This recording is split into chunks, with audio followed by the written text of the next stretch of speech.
এর মধ্যে এসটি এবং এসসি সংখ্যা কত? উত্তর, বর্তমানে ত্রিপুরা রাজ্যে মোট পিপির সংখ্যা 22 জন। এর মধ্যে এসটির সংখ্যা 1, এসসির সংখ্যা 1 এবং এপিপি মোট সংখ্যা 93 জন। এর মধ্যে এসটির সংখ্যা 8 জন এবং এসসির সংখ্যা 1 জন। 2 নম্বর প্রশ্ন, পিপি এবং এপিপি নিয়োগের ক্ষেত্রে এসটি এসসি রিজার্ভেশন মেনটেন করা হয় না। পিপি এবং এপিপি নিয়োগের ক্ষেত্রে এসটি এসসি রিজার্ভেশন মেনটেন করা হয় না। ত্রিপুরা রাজ্যে প্রত্যেক ডিপার্টমেন্টে সবখানে এসটি এসসি রিজার্ভেশন চালু আছে, কিন্তু আমরা দেখা যাচ্ছে যে ল ডিপার্টমেন্টের যে আমাদের অ্যাসিস্ট্যান্ট পাবলিক প্রসিকিউটর এবং প্রসিকিউটর নিয়োগের ক্ষেত্রে এসটি এবং এসসি রিজার্ভেশন মানা হচ্ছে না। কিন্তু আমরা জানি যে ত্রিপুরা রাজ্যে 8টি জেলাতে যে 8টি আমাদের ডিস্ট্রিক্ট থেকে শুরু করে আপ টু হাইকোর্ট পর্যন্ত যে আমাদের যারা এসটি এবং এসসি লয়ার্সরা আছেন who are practicing in court of law, ST সংখ্যা এখন এনরোল করা আছে 200 above এবং কোর্টে প্র্যাকটিস করছেন প্রায় 100 above। কিন্তু এখানে যেটা আমাদের মুখ্যমন্ত্রী যে রিপোর্টটা দিয়েছেন যে 22 জন পিপি, এর মধ্যে এসটি 1 জন এবং এসসি 1 জন এবং এপিপি 93 জন, এর মধ্যে এসটি মাত্র 8 জন এবং এসসি মাত্র 1 জন। আমি এই সবাই এখানে জানতে চাই মাননীয় মুখ্যমন্ত্রীর কাছ থেকে এখানে যে পিপি এবং এপিপি নিয়োগের ক্ষেত্রে এসটি এবং এসসি রিজার্ভেশন না মানার কারণটা কি? যেহেতু পিপি এডিশনাল পিপি এবং এপিপিরা সরকারি কর্মচারী নন, তাই তাদের ক্ষেত্রে রিজার্ভেশন করতে হবে। এদের সাময়িকভাবে রিজনাল অ্যাডভোকেট হিসাবে নিযুক্ত করা হয় এবং তাদের কোনো বেতন ভাতা প্রদান করা হয়, বরং প্রফেশনাল ফিস প্রদান করা হয়। অতএব Tripura civil caste and civil tribe reservation act 1991 এই ক্ষেত্রে প্রযোজ্য। এটাও কাজ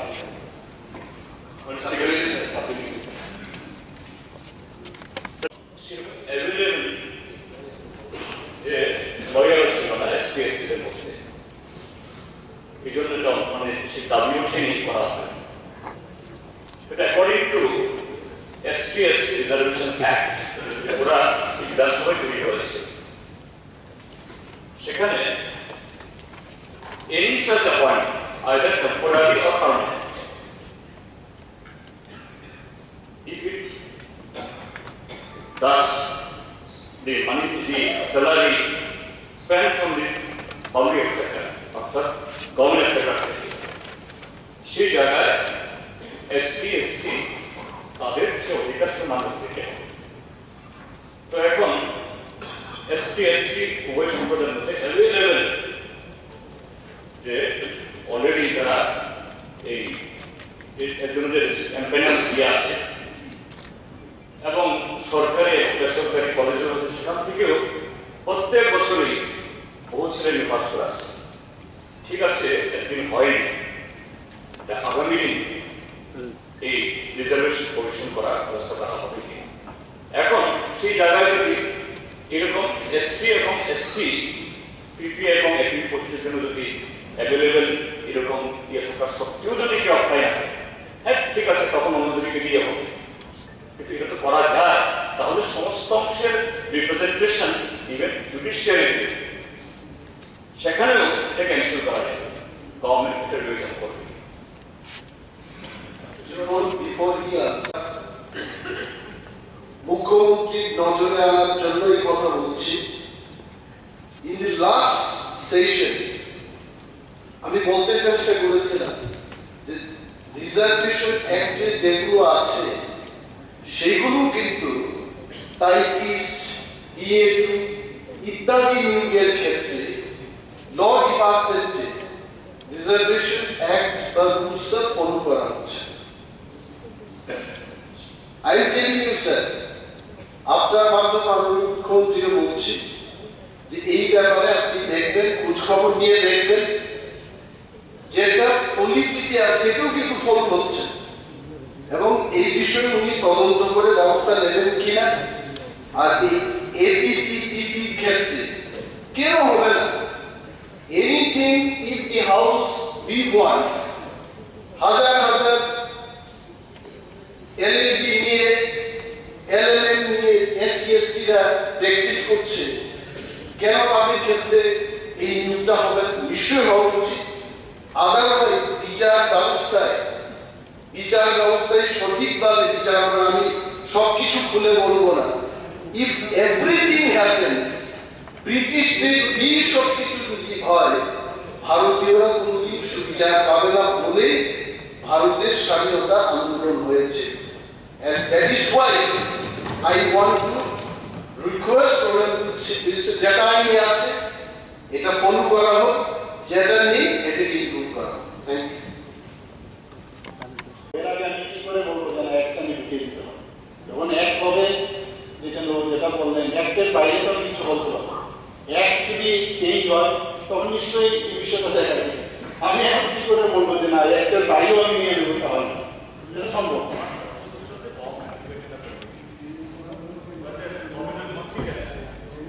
ঠিক আছে, একটা আপনি তখন তো বিষয়টা নিয়ে চর্চা হবে, কথা হবে, তখন যখন হবে তখন সে অ্যাক্টের ভিত্তিতে আমার চলতে হবে। মাননীয় সদস্য আগে নিয়ে একটা নেই, তাহলে তো আরো সুবিধা স্যার। এখানে ডিপ্রাইভ করছে, তারাও তো মানুষ না, তারাও তো এখন ডিপ্রাইভ, এটা তারা ফিলিংস করছে যে আমরা ডিপ্রাইভ করছি কোর্টের মধ্যে। এখানে এসসি/এসটি রিজার্ভেশন অ্যাক্টে যেটুকু নেই, তাহলে এটা তো ভালো কথা। মানে হয়তো তোমার অভিযোগ হচ্ছে এটা তো ওপেন কোর্ট, এখানে ডিপ্রাইভেশন ও আসতে পারে, বেশি হতে পারে,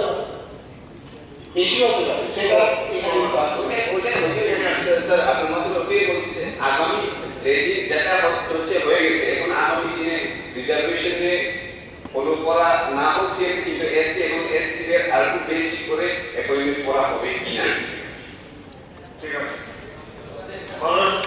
যে এসটির সংখ্যা একজন পিপির মধ্যে, এসসির সংখ্যা একজন পিপির মধ্যে, এপিপির মধ্যে 93 জনের মধ্যে এসটির সংখ্যা, এসসির সংখ্যা 11। ইন্টারভিউ নেয়, তাহলে কতজন এসটি? এখন এসটি কথাই কিন্তু হয়েছে, কতজন এসসি অ্যাপ্লাই করেছে সেই জিনিসটা আমার জানানো দরকার আপনাদের। আসলে কতজন অ্যাপ্লাই করেছে? আপনি বলছেন প্রচুর, এটা তো এমনিতে তাহলে বুঝতে পারবো আর মেরিটের বিষয়। সুদীপবাবু যাই করুক, কিভাবে হয় না হয়, তো এটা দিয়ে তো আপনি এটাকে জাস্টিফাই করতে পারবেন। আমরা তো এখানে বলবো যে ইন্টারভিউ নিচ্ছে, কতজন আসলে এসটি, কতজন ওখানে অ্যাপ্লাই করেছে, এসসি কতজন অ্যাপ্লাই করেছে সেটাও দেখতে হবে, আসলে করেছে কিনা কতজন। তাহলে যদি না যদি পরে থাকে সেটার উপর আমরা কথা বলতে পারতাম। এরপর আর নিয়েছে এবং তো না এসসি একদম বাদ দিয়ে দিয়েছে, এসসিকে বাদ দিয়ে দিয়েছে, এরকম তো না। সরকারের এরকম ভাবে মানে একজনও নীতি কোনো অবস্থায় বিশ্বাস করে এরকম। পরবর্তী প্রশ্ন করতে হচ্ছে না আপনার পরবর্তী আমার দলে গেছেন কি যে আরেকটা গ্রুপ পাচ্ছে না, আরে যেটা বলছে এটা মধ্যে থাকুন, এসসি এসটি মধ্যে থাকুন, অন্য সংগঠন পাচ্ছে না বলে আপনি একটা তারপর চলে যাচ্ছেন না, ইনক্লুডিং এক্স মানে ইনক্লুডিং টা হচ্ছে এসসি কি করা যায় আমার এটা বলেছেন কোথাও সংগঠন নাই জানো না আমার মধ্যে যাবে তো আরে এটা তো ঠিক না, এটা জাস্ট সরকারের বড় মত for the government to act, that she is not supposed to know which way belongs to which organization of the High Court. It is seen that from a particular organization, this PPs and APs is a bigger point.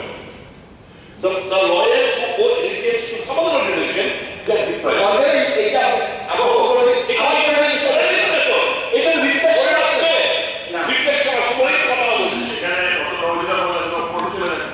আমি যতটুকু জানি এখানে loss interview একজন আছেন তো নিশ্চয়ই এটাই নিয়ে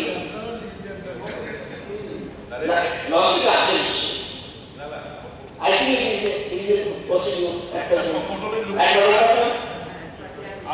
একবার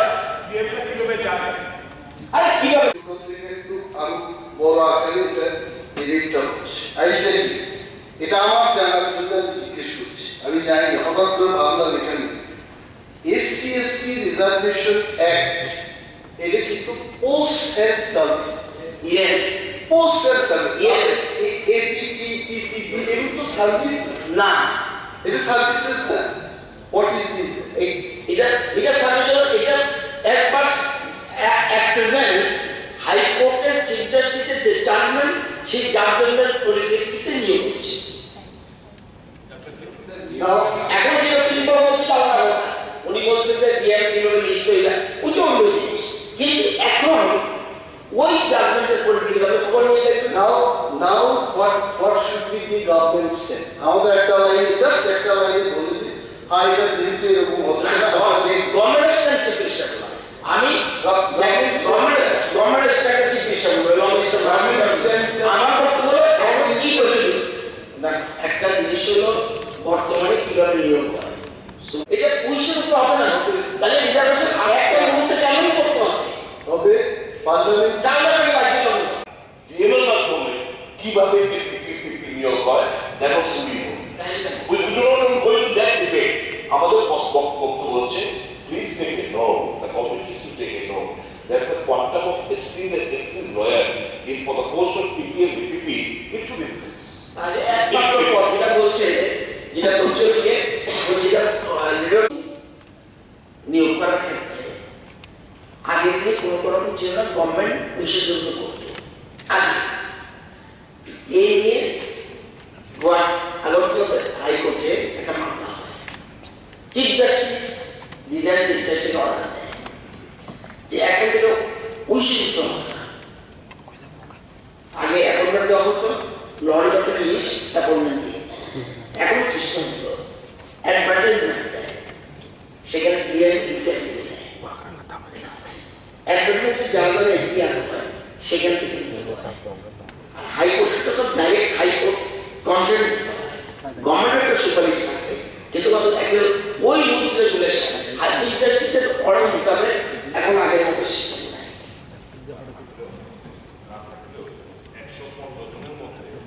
এসসি নয়, এসসি 9 জন, এসসি 2 জন, 115 জন এসসি এসটি মিলে 11 জন। Foreign owned reservation. You mean to say STs and SCs এই 115 জন তাদের কোনো মেধাবী মেরিট নেই? এই কথা আমি বলবো, সুপ্রিম হাইকোর্টের চারজনকে বলছে ডিএম বলছে তুমি নিয়োগ করতে, এই 115 জনের মধ্যে ফরেন ওনড রিজার্ভেশন থাকবে এক রুলস আমি যাচ্ছি 115 এর মধ্যে 11 জন, তার মানে 33 প্লাস 70 কত হচ্ছে? 48% 48 এর মধ্যে